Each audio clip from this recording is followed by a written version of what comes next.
पंजाब से बड़ा सैलाबी रेला आइंदा 48 घंटे के दौरान सिंध में दाखिल होने का इम्कान है।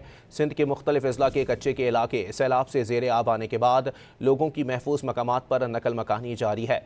अंदरून सिंध महकमा सैलाबी सूरत हाल के पेश नज़र पाक आर्मी और दीगर कानून नाफिज करने वाले इदारों ने भी हिफाजती इकदाम शुरू कर दिए। पंजाब से बड़ा सैलाबी रेला आइंदा 48 घंटे के दौरान सिंध में दाखिल होने का इम्कान है। सिंध के मुख्तलिफ अजला के कच्चे के इलाके सैलाब से ज़ेरे आब आने के बाद लोगों की महफूज मकामात पर नकल मकानी जारी है। अंदरून सिंध महकमा सैलाबी सूरत हाल के पेश नज़र पाक आर्मी और दीगर कानून नाफिज करने वाले इदारों ने भी हिफाजती इकदाम शुरू कर दिए। पंजाब से बड़ा सैलाबी रेला आइंदा 48 घंटे के दौरान सिंध में दाखिल होने का इम्कान है। सिंध के मुख्तलिफ अजला के कच्चे के इलाके सैलाब से ज़ेरे आब आने के बाद लोगों की महफूज मकामात पर नकल मकानी जारी है।